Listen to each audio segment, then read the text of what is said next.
Woe to the crown of pride, to the drunkards of Ephraim, whose glorious beauty is a fading flower, which are on the head of the fat valleys of them that are overcome with wine. Behold, the Lord hath a mighty and strong one, which as a tempest of hail and a destroying storm, as a flood of mighty waters overflowing, shall cast down to the earth with the hand. The crown of pride, the drunkards of Ephraim, shall be trodden under feet.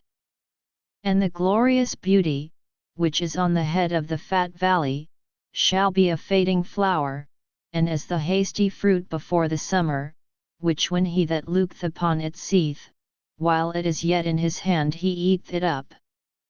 In that day shall the Lord of hosts be for a crown of glory, and for a diadem of beauty, unto the residue of his people. And for a spirit of judgment to him that sitteth in judgment, and for strength to them that turn the battle to the gate.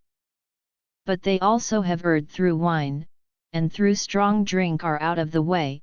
The priest and the prophet have erred through strong drink, they are swallowed up of wine, they are out of the way through strong drink, they err in vision, they stumble in judgment.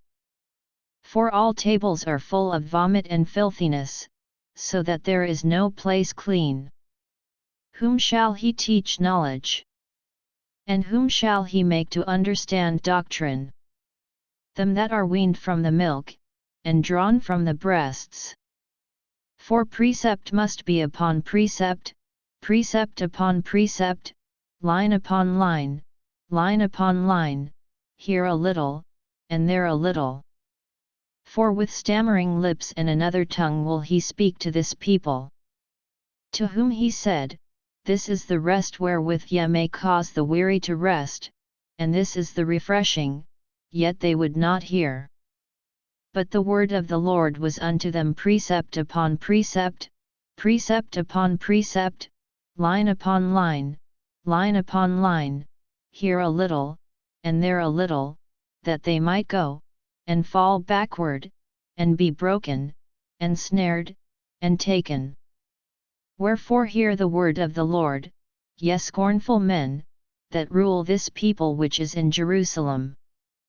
Because ye have said, We have made a covenant with death, and with hell are we at agreement, when the overflowing scourge shall pass through, it shall not come unto us, for we have made lies our refuge, and under falsehood have we hid ourselves.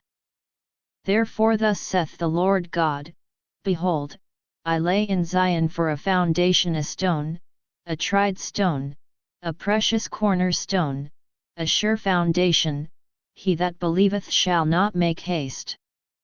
Judgment also will I lay to the line, and righteousness to the plummet, and the hail shall sweep away the refuge of lies, and the waters shall overflow the hiding place.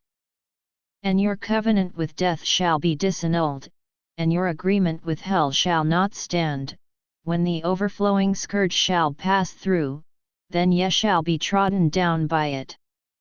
From the time that it goeth forth it shall take you, for morning by morning shall it pass over, by day and by night, and it shall be a vexation only to understand the report. For the bed is shorter than that a man can stretch himself on it, and the covering narrower than that he can wrap himself in it.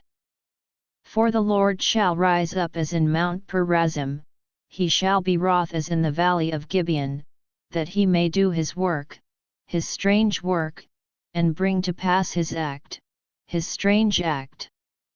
Now therefore be ye not mockers, lest your bands be made strong, for I have heard from the Lord God of hosts a consumption, even determined upon the whole earth. Give ye ear, and hear my voice, hearken, and hear my speech. Doth the ploughman plough all day to sow? Doth he open and break the clods of his ground?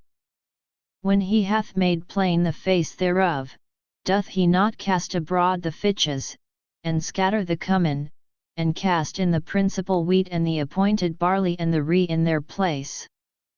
For his God doth instruct him to discretion, and doth teach him. For the fitches are not threshed with a threshing instrument, neither is a cartwheel turned about upon the cummin, but the fitches are beaten out with a staff, and the cummin with a rod. Bread corn is bruised, because he will not ever be threshing it, nor break it with the wheel of his cart, nor bruise it with his horsemen. This also cometh forth from the Lord of hosts, which is wonderful in counsel, and excellent in working.